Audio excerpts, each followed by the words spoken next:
നിങ്ങളുടെ favourite shows ഇനി ഒരിക്കലും മിസ്സാവില്ല. ഇപ്പോൾ C5 കാണും നിങ്ങളുടെ ഫേവറേറ്റ് ഷോ തികച്ചും സൗജന്യമായി. ശാരികയെ കൊണ്ട് ഞാനിതൊക്കെ ഇവിടെ പറയിപ്പിച്ചത് എനിക്ക് എന്തെങ്കിലും വ്യക്തിവൈരാഗ്യത്തിന്റെ പേരിൽ ശാരദാമ്മയെ ഞാൻ അറസ്റ്റ് ചെയ്തോണ്ട് പോയെന്ന് പറയാതിരിക്കാനാ. ബാക്കി പറയാനുള്ള ഞാൻ കോടതിയില്.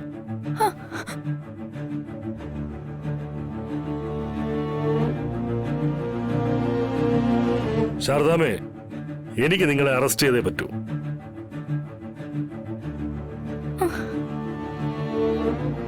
ഞാൻ വരാം സാറേ. ഞാൻ എതിർപ്പൊന്നും പറഞ്ഞില്ലല്ലോ. അമ്മേ,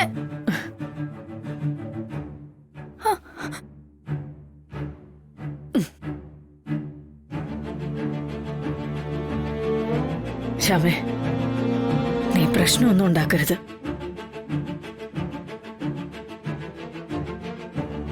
ഞാൻ ഹോട്ടൽ കത്തിക്കാൻ കൂടെ നിൽക്കുന്നതും എല്ലാരും ഓടിക്കഴിഞ്ഞ് നീ മുൻവാതിൽ തുറന്നിറങ്ങി വരുന്നതും എന്റെ മോള് കണ്ടതല്ലേ?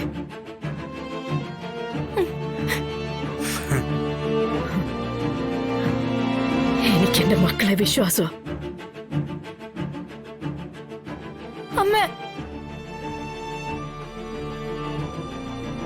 സാറിന് എന്നെ കൊണ്ടുപോയി വിചാരണ ചെയ്ത് ജീവപര്യന്തം ശിക്ഷിക്കുകയോ തൂക്കിക്കൊല്ലോ എന്ത് വേണേലും ചെയ്യാം. വലിയ പരിഹാസവും പുച്ഛമൊന്നും വേണ്ട. വധശ്രമോ കേസ്, ദൃക്സാക്ഷിയുണ്ട്. കൂടാതെ ഈ കുട്ടിയുടെ ഹോട്ടൽ കത്തിക്കുമെന്ന് ഈ മുറ്റത്ത് നിന്ന് വെല്ലുവിളിച്ചതിന് ഞാൻ അടക്കമുള്ള ഒരു സാക്ഷികളാണ്.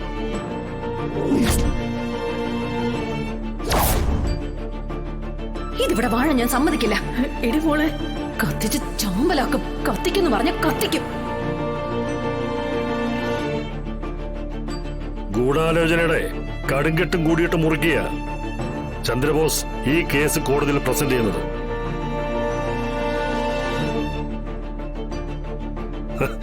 ഇത്തിരി കടുക്കും ശാരദാമ്മേ.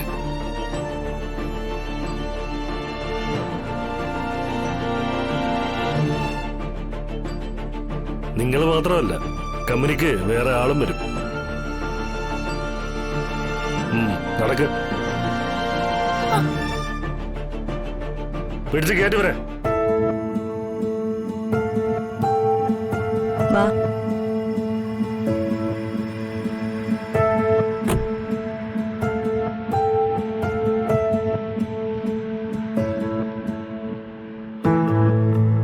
അമ്മേ, അമ്മേ, അമ്മയെ കൊണ്ടുപോയില്ല സാറേ. അമ്മേ,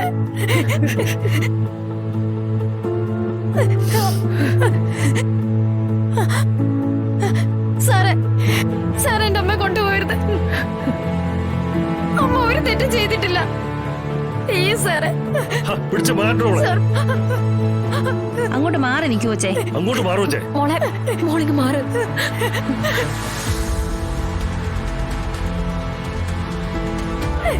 മോളെ ശ്യാമേ, ശാരദാമ്മ അവരൊന്നും ചെയ്യില്ല.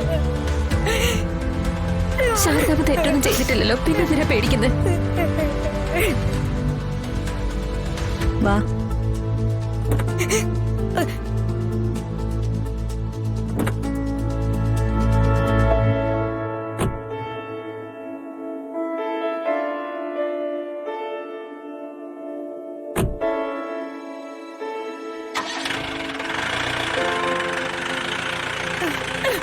മോളെ, അമ്മേ.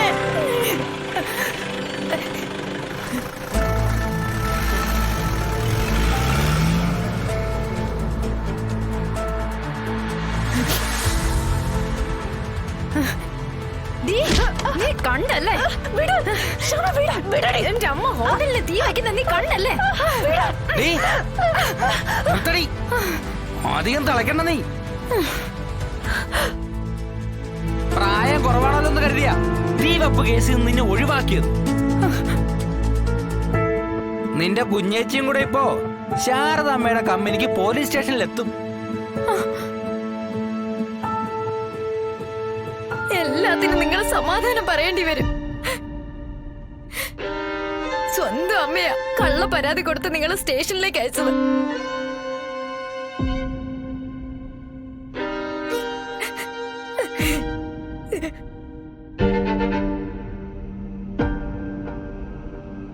എന്ത് കാണാൻ നിൽക്കുക?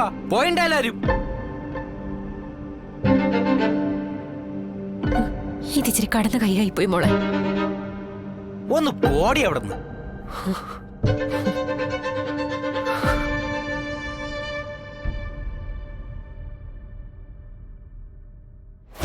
ഇനി താനെന്തിനാണ് അവിടെ നിൽക്കുന്നേ? ഇറങ്ങി പോടോ.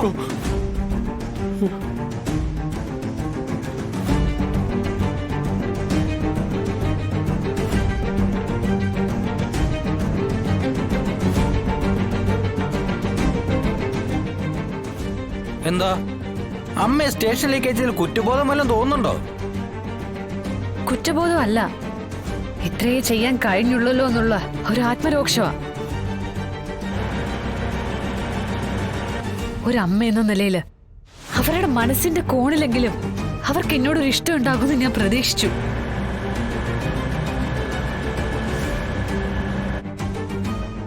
ഞാൻ എങ്ങനെയും ജീവിച്ചു പൊക്കോട്ടേന്ന് അവർക്ക് വേണമെങ്കിൽ വിചാരിക്കായിരുന്നു. അതിനു പകരം അവരും ശാലിനിയും കൂടി എന്റെ ഉപജീവന മാർഗമായ ഹോട്ടൽ കത്തിച്ചു. അവരങ്ങനെയൊന്നും ചെയ്തിട്ടില്ല.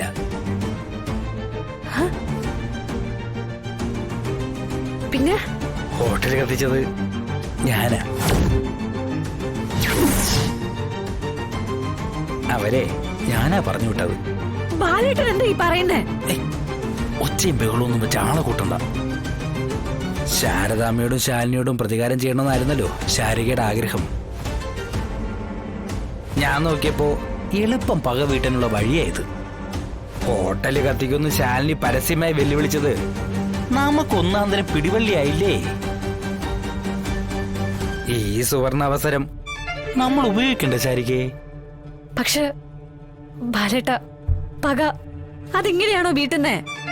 പിന്നെ ഒരു ഓലപ്പുര കുത്തിച്ചാരി വെച്ച് അതിന് 4 ദോശ ചുറ്റും ബെറോട്ട അടിച്ചും ശാരിക വലിയ കോടീശ്വരിയാവുന്ന.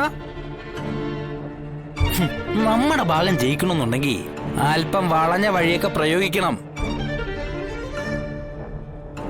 ആദ്യത്തെ അടി എന്നെ കനത്തതായിരിക്കണം ശാരികേ, എന്നാലേ തല പൊക്കും മുമ്പേ പിന്നെ അടിക്കാൻ പറ്റൂ. ബാലേട്ട, എന്നാലും ദേ ശാരികയ്ക്ക് വേണ്ടിയാ ഞാനിതൊക്കെ ചെയ്യുന്നത്. ഹോട്ടൽ കെട്ടിയതും കത്തിച്ചതും എല്ലാം. ഞാനീ ചെയ്യുന്നതൊക്കെ ശരിയാണെന്ന് ശാരികയ്ക്ക് ഒരിക്കൽ ബോധ്യപ്പെടും. അല്ലെന്നുണ്ടെങ്കിൽ ശാരികയ്ക്ക് ഒരു കാര്യം ചെയ്യാം. കൊടുത്ത പരാതി ഒരു തെറ്റിദ്ധാരണയുടെ പേരിലുള്ളതാണെന്നും ഹോട്ടൽ കത്തിച്ചത് ഞാനാണെന്നും പോലീസിൽ മൊഴി കൊടുത്ത് ശാരദാമ്മ ഇറക്കിക്കൊണ്ടുപോരാം. പിറന്ന് വീണപ്പോ മുതലേ വെറുപ്പോടെ വളർത്തിയതെങ്കിലും പെറ്റമ്മയല്ലേ, സ്വാഭാവികം. അവരെല്ലാം പിന്നിൽ നിന്ന് കുത്തി ആത്മഹത്യക്കിറങ്ങി പുറപ്പെട്ടപ്പോ ശാരികയെ പിന്തുണച്ച് കൂടെ നിന്ന് ജീവിതത്തിലേക്ക് കൈപിടിച്ച് നടത്തിയ എനിക്ക് എന്നെങ്കിലും ഇത് കിട്ടുമെന്ന് ഉറപ്പായിരുന്നു. ഞാനാരും അല്ലല്ലോ.